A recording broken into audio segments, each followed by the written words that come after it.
Hi friends, అందరికీ నమస్కారం. Welcome to my channel Mamata Naveen world. అందరూ ఎలా ఉన్నారు? నేనైతే చాలా బాగున్నాను. ముందుగా మీ అందరికీ శ్రావణ శుక్రవారం శుభాకాంక్షలు. ప్రతి ఒక్కరికి కూడా ఆ అమ్మ అనుగ్రహం ఉండాలని, ఆ అమ్మ ఆశీస్సులతో ప్రతి ఒక్కరూ ఆయురారోగ్యాలతో అష్టైశ్వర్యాలతో సంతోషంగా ఉండాలని మనస్ఫూర్తిగా కోరుకుంటున్నాను.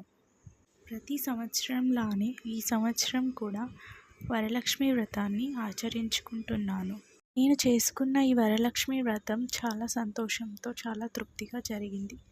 నేను చేసుకున్న వరలక్ష్మి వ్రతం ఎలా జరిగింది, ఎలా చేసుకున్నానో ఈ వీడియో ద్వారా మీకు షేర్ చేసుకోవాలనుకుంటున్నాను.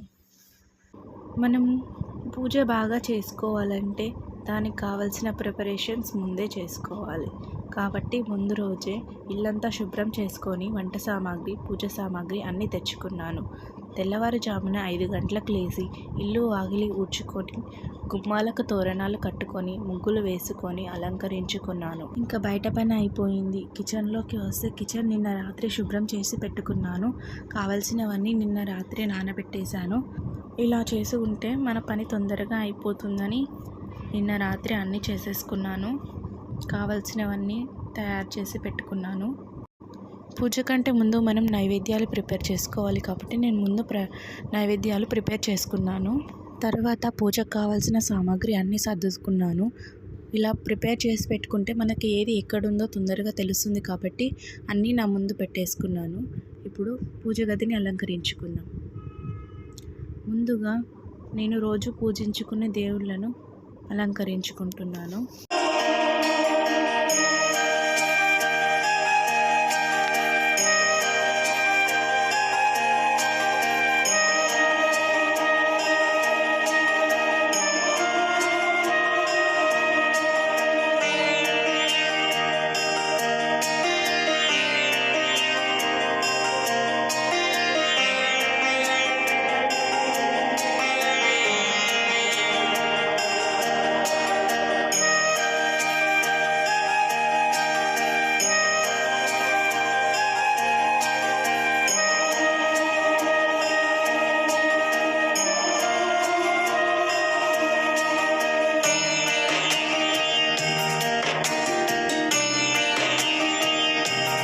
ఇప్పుడు అమ్మవారిని నిలుపుకుందాము. ముందుగా పీఠం వేసుకొని నీళ్ళతో శుభ్రం చేసుకోవాలి. తర్వాత పసుపు రాసుకోవాలి.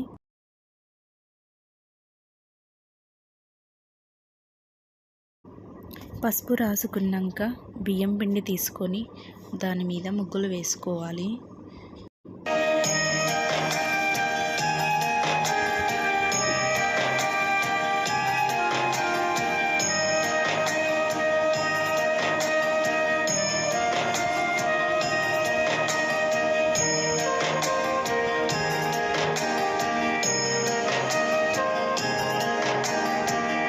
ముగ్గులు వేసుకున్నాక పసుపు, కుంకుమ వేసుకొని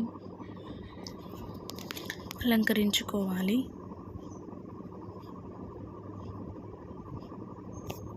తరువాత బియ్యం పోసుకోవాలి. ఇప్పుడు ఒక బిందె తీసుకొని దానిపైన పెట్టాను. తర్వాత ఒక చిన్న చెంబు, దానికి ఒక కర్ర కట్టాను. ఇప్పుడు కొబ్బరికాయని అలంకరించుకుందాం. కొబ్బరికాయకి మొత్తం పసుపు రాసుకొని తిలకం పెడదాం.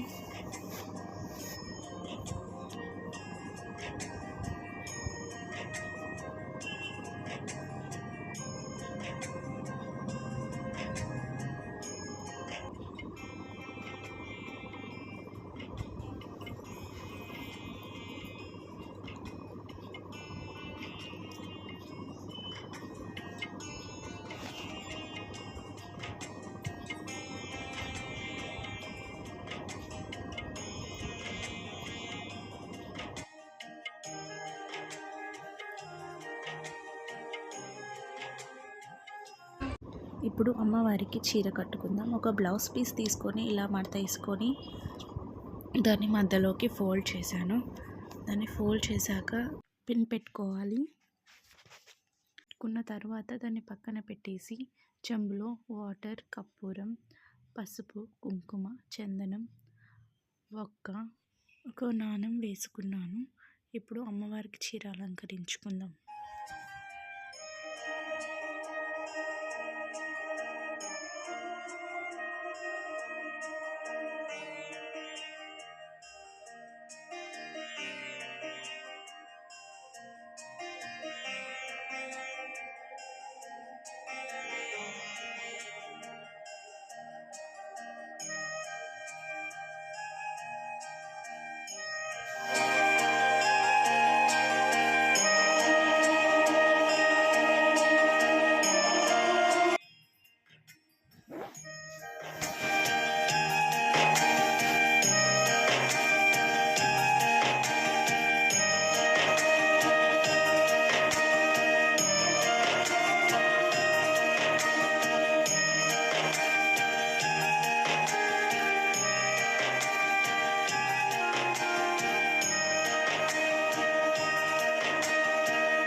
అమ్మవారి అలంకరణ అయిపోయింది.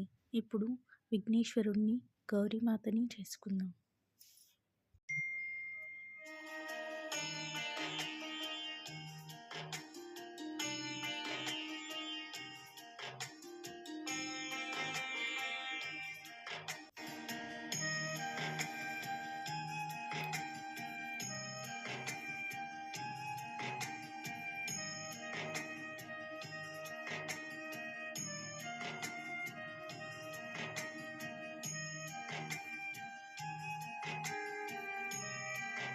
పూజ డెకరేషన్ అంతా సిద్ధం అయిపోయింది. ఇప్పుడు రెడీ అయ్యి పూజకు సిద్ధమవుదాం. ముందుగా తోరణం తీసుకొని చేతికి కట్టుకున్నాను. నాకు కట్టుకోవడం రావట్లేదని మా ఆయనతో కట్టించుకున్నాను.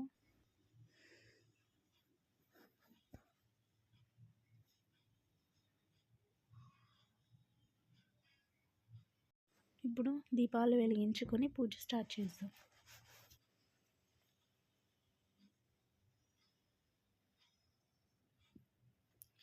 ముందుగా విఘ్నేశ్వరుడి పూజ చేద్దాం.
పూజ అయిపోయింది కదా, మీరు కూడా అమ్మవారిని దర్శించుకోండి. నా ఈ పూజా విధానం మీకు నచ్చినట్టయితే please like, share and subscribe to my channel. పూజ అయిపోయింది కదా, ఇంకా వాయినాలు ఇచ్చుకున్నాను.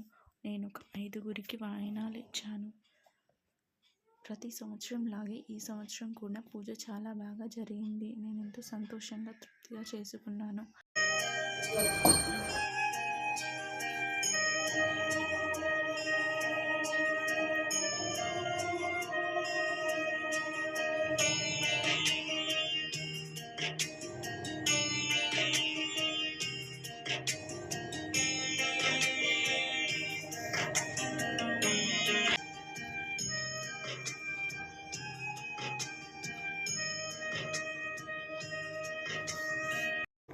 ఇంకా ఈరోజు స్పెషల్ ఏంటంటే పూజ ఎంత బాగా జరిగిందంటే అంత బాగా జరిగింది. ఇంకా నాకు స్పెషల్ ఏంటంటే ఆ రోజు నా బర్త్డే కూడా కలిసి వచ్చింది. పూజ అయిన తర్వాత మా పిల్లలు బర్త్డే సెలబ్రేషన్స్ చేశారు. ఆ అమ్మవారి ఆశీస్సులతో పూజ బాగా జరిగింది. ఇంకా నా బర్త్డే కూడా బాగా జరిగింది. మీ బ్లెస్సింగ్స్ కూడా నాకు కావాలి. Please bless me. Thank you. Bye. మళ్ళీ వీడియోలో కలుసుకుందాం.